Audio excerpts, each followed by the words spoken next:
N.K.. Akbar. വിദ്യാഭ്യാസ മേഖലയിൽ BJP. സർക്കാർ പഠിപ്പിക്കേണ്ടതില്ല എന്ന് തീരുമാനിച്ച ഗാന്ധി വധം, മുഗൾ ചരിത്രം, ഗുജറാത്ത് കലാപം നമ്മുടെ കേരളത്തിൽ പഠിപ്പിക്കാനുള്ള തീരുമാനമാണ് ഈ സർക്കാർ ധൈര്യത്തോടെ എടുത്തിട്ടുള്ളത്. സ്കൂൾ കലോത്സവത്തിൽ 5 പുതിയ ഇനങ്ങൾ ഉൾപ്പെടുത്തിയതും കായിക മേഖലയിൽ 4 വർഷം കൂടുമ്പോൾ നടപ്പിലാക്കുന്ന പ്രീ ഒളിമ്പിക്സ് മീറ്റും നൂതനവും എടുത്തു പറയേണ്ടതുമാണ് സാർ. ഓൾ പാസ് സമ്പ്രദായത്തിന് അന്ത്യം കുറിച്ച് പഠന നിലവാരം ഉയർത്താൻ 8ാം തരം മുതൽ മികവ് അനുസരിച്ച് വിജയം എന്ന് തീരുമാനിക്കുകയും വർഷം നഷ്ടപ്പെടാതെ തന്നെ വീണ്ടും കുട്ടികളെ പഠിപ്പിച്ച് പ്രമോഷൻ നൽകുന്ന സമ്പ്രദായവും കൊണ്ടുവന്നു സാർ. സിലബസ് പരിഷ്കരിച്ച് കുട്ടികളുടെ കൃതികൾ വരെ പാഠപുസ്തകത്തിൽ ഉൾപ്പെടുത്തി. എനിക്ക് പറയാനുള്ള നിർദ്ദേശം, സ്കൂൾ PTA-യിൽ നിലവിൽ അധ്യാപകരും രക്ഷിതാക്കളും മാത്രമാണുള്ളത്. അതിനൊരു മാറ്റം വരുത്തി ഹൈസ്കൂൾ, ഹയർ സെക്കൻഡറി തലം വരെയുള്ള സ്കൂളുകളിൽ നിന്ന് വിദ്യാർത്ഥി പ്രതിനിധികളെ കൂടി ഈ കമ്മിറ്റിയിൽ ഉൾപ്പെടുത്തി ഈ PTA കമ്മിറ്റികൾ പേരൻസ്, ടീച്ചേഴ്സ്, സ്റ്റുഡൻസ് കമ്മിറ്റികളാക്കി മാറ്റണമെന്നാണ് സാർ. തദ്ദേശ ഭരണ മേഖലയിൽ ഏകീകൃത തദ്ദേശ ഭരണ വകുപ്പ് വന്നപ്പോൾ വലിയ മാറ്റം മേഖല ഉണ്ടായിട്ടുണ്ട് സാർ. തദ്ദേശ ദിനാഘോഷം ഈ വർഷം ഗുരുവായൂർ വെച്ച് നന്നായി നടത്താൻ കൂടി കഴിഞ്ഞു സാർ. 2000 കോടി രൂപയാണ് കഴിഞ്ഞ 8 വർഷം കൊണ്ട് ഗ്രാമീണ റോഡുകളുടെ നവീകരണത്തിനും പുനരുദ്ധാരണത്തിനുമായി ഈ സർക്കാർ അനുവദിച്ചിട്ടുള്ളത്. ഇത് മാതൃകാപരമായിട്ടുള്ള പ്രവർത്തനമാണ്.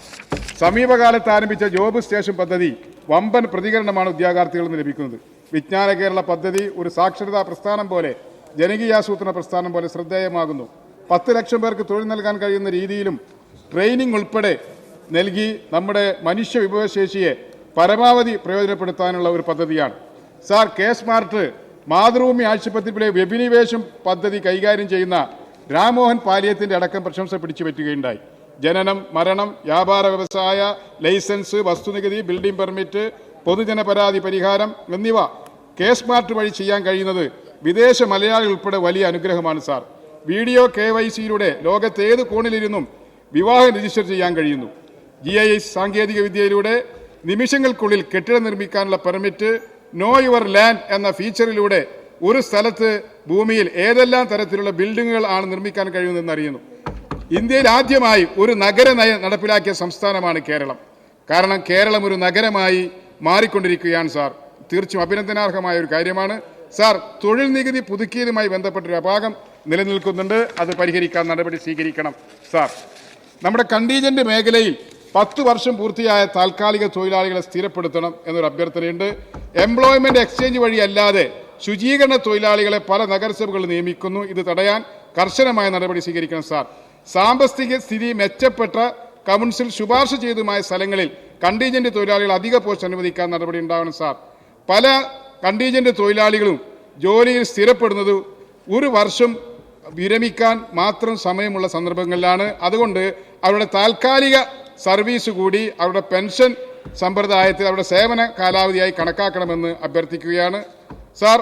നമ്മുടെ തൊഴിൽ വകുപ്പിൽ ഇപ്പോൾ ഈ അടുത്ത കാലത്ത് സെക്യൂരിറ്റി തൊഴിലാളികൾക്ക് ഇരിപ്പിടം ഉണ്ടാക്കാനുള്ള തീരുമാനമെടുത്ത് തീർച്ചയായും അഭിനന്ദനാർഹമായ കാര്യമാണ്.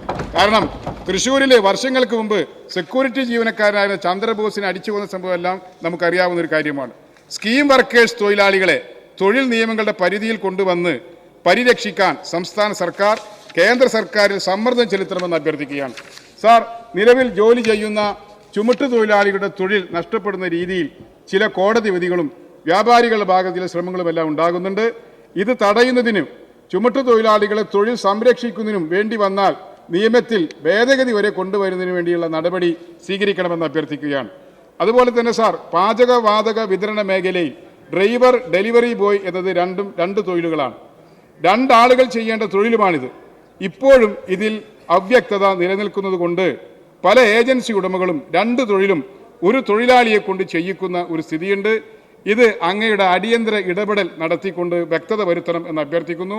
2 തൊഴിലായി കണക്കാക്കിക്കൊണ്ട് ആനുകൂല്യം നൽകാൻ വേണ്ടി നടപടി സ്വീകരിക്കണം.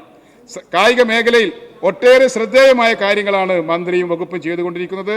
സർക്കാർ മേഖലയിൽ സാർ മരുന്നിനായി ഒരു വർഷം 1000 കോടി രൂപയും സ്വകാര്യ മേഖല 3000 കോടി രൂപയും ചെലവഴിക്കുന്നുണ്ട്. ഇതിൻ്റെ ഒരു ഭാഗം സ്പോർട്സിന് വേണ്ടി ചെലവഴിക്കുകയാണെങ്കിൽ മരുന്നിൻ്റെ ഉപയോഗം പരമാവധി കുറക്കാൻ വേണ്ടി കഴിയും. ഒരു പഞ്ചായത്തിൽ ഒരു കളിക്കളം ഈ പദ്ധതി വ്യാപിപ്പിക്കുന്നുണ്ട്. എൻ്റെ മണ്ഡലത്തിൽ ഇപ്പോൾ 2ാമത്തെ ഒരു സ്ഥലം കൂടി അനുവദിക്കാൻ വേണ്ടി അപേക്ഷ വെച്ചിട്ടുണ്ട്. അതുപോലെ തന്നെ സ്പോർട്സിൻ്റെ മേഖലയിൽ വ്യവസായങ്ങൾ പ്രോത്സാഹിപ്പിക്കാനുള്ള നടപടി തീർച്ചയായും മാതൃകാപരമാണ്. അതുപോലെ തന്നെ സാർ, പ്രായമായ ആളുകൾക്ക് ഓപ്പൺ ജിം, വയോജന സ്പോർട്സ് എന്നിവ നൂതന പദ്ധതികൾ ഈ മേഖലയിൽ കൊണ്ടുവരുന്നുണ്ട്. അതുപോലെ സ്പോർട്സ് അക്കാദമി മിഷൻ എന്ന് പറയുന്ന പുതിയ പദ്ധതി വളരെ ഇന്നോവേറ്റീവ് ആയിട്ടൊരു പ്രോഗ്രാമാണ് സാർ. സാംസ്കാരിക മേഖലയിൽ ഒട്ടേറെ മാതൃകാപരമായ പദ്ധതികളാണ് ബഹുമാനപ്പെട്ട മന്ത്രി നടത്തിക്കൊണ്ടിരിക്കുന്നത്. വിക്ടർ ഹൂഗോയുടെ ലെസ് മിസറബിൾ എന്ന പുസ്തകം മലയാളത്തിലേക്ക് പാവങ്ങൾ എന്ന പേരിൽ വിവർത്തനം ചെയ്ത നാലപ്പാട്ട് നാരായണമേനോൻ പുനർക്കുളത്തുകാരനാണ്. അതിന് 100ാം വാർഷികമാണ്. ഇപ്പോൾ അതിനൊരു വാർഷികം ഗംഭീരമായി നടത്താൻ വേണ്ടിയുള്ള ആലോചനയിലാണ്. ബഡ്ജറ്റിൽ ഉൾപ്പെടുത്തിയിട്ടുള്ള രാമു കരിയാട്ടിൻ്റെ സ്മാരക തിയേറ്ററിൻ്റെ പണി അദ്ദേഹത്തിൻ്റെ ജന്മനാടായ ചേറ്റുവയിൽ നിർമ്മിക്കുന്നതിന് ബഡ്ജറ്റിൽ പദ്ധതി നീക്കിവച്ചിട്ടുള്ളതാണ്. അടിയന്തരമായി നടപടി ഉണ്ടാകണം.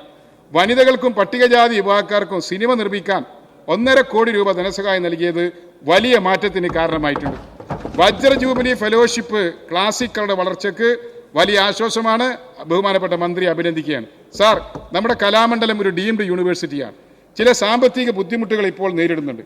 ഈ സ്ഥാപനത്തിലെ പഠിതാക്കളെയും കലാമണ്ഡലം കലാകാരന്മാരെയും സർക്കാർ പരിപാടികളിൽ കൂടുതൽ അവസരങ്ങൾ നൽകി പ്രോത്സാഹിപ്പിക്കാൻ പ്രത്യേകം ശ്രദ്ധയുണ്ടാകണം. സാർ, അന്താരാഷ്ട്ര ചലച്ചിത്രോത്സവം പോലെ കലാമണ്ഡലം കേന്ദ്രീകരിച്ച് ക്ലാസിക്കൽ ഇന്റർനാഷണൽ ഫെസ്റ്റ് നടത്താൻ മുൻകൈയെടുക്കണമെന്ന് അഭ്യർത്ഥിക്കുന്നു. സാർ, ഉന്നത വിദ്യാഭ്യാസത്തിന് ഗവൺമെൻറ് ഉടമസ്ഥതയിൽ ഒരു സ്ഥാപനമില്ലാത്ത ഒരു മണ്ഡലമാണ് സാർ ഗുരുവായൂർ മണ്ഡലം. ഗുരുവായൂർ അപ്പനുള്ളത് കൊണ്ട് വേറെ ഒന്നും അവർ തരുന്നില്ല സാർ.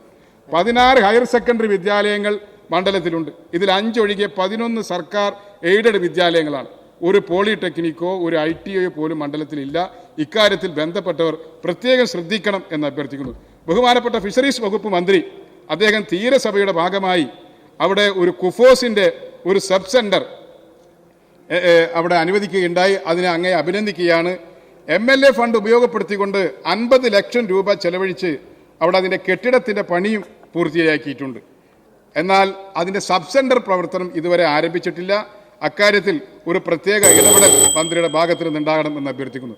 ബഹുമാനപ്പെട്ട എക്സൈസ് വകുപ്പ് മന്ത്രിയോട് അഭ്യർത്ഥനയുള്ളത്, അവിടെ എക്സൈസ് ഓഫീസിൻ്റെ കെട്ടിട നിർമ്മാണത്തിന് ഫണ്ട് സർക്കാർ ബഡ്ജറ്റിൽ നീക്കിവെച്ചിട്ടുണ്ടെങ്കിലും ഇതുവരെ അതിന് സ്ഥലം കണ്ടെത്തി അതിൻ്റെ നിർമ്മാണങ്ങൾ ആരംഭിക്കാൻ വേണ്ടി കഴിഞ്ഞിട്ടില്ല.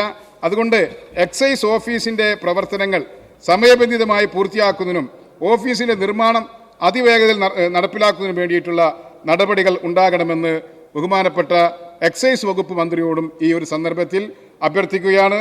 അതുപോലെ തന്നെ നമ്മുടെ ഈ എക്സൈസിൻ്റെ മേഖലയിൽ നിന്ന് ഈ മയക്കുമരുന്ന് തടയുന്നതിന് വേണ്ടിയുള്ള ശക്തമായ നടപടികൾ ഇപ്പോൾ ആരംഭിച്ചിട്ടുണ്ട്. ഉന്നത വിദ്യാഭ്യാസ മേഖലയിലുള്ള ക്യാമ്പസുകളിലും അതുപോലെ സ്കൂളുകളിലും അതുപോലെ മതജാതി സാമൂഹിക സംഘടനകൾക്കിടയിലുമെല്ലാം ഒരു വലിയ യജ്ഞമായി ഇത് കൊണ്ടുനടക്കാൻ വേണ്ടിയിട്ടുള്ള സർക്കാരിൻ്റെ പ്രവർത്തനങ്ങളെ ഈ ഒരു സന്ദർഭത്തിൽ മുക്തകണ്ഠമായി അഭിനന്ദിച്ചുകൊണ്ട് മയക്കുമരുന്നിനെതിരായിട്ടുള്ള കർശനമായ നടപടികളുമായി മുന്നോട്ട് പോകുന്ന സർക്കാരിൻ്റെ ഈ ഡിമാൻഡിനെ അംഗീകരിച്ചുകൊണ്ട് ഈ ഡിമാൻഡുകളെ ഒരിക്കൽ കൂടി നിർത്തുന്നു.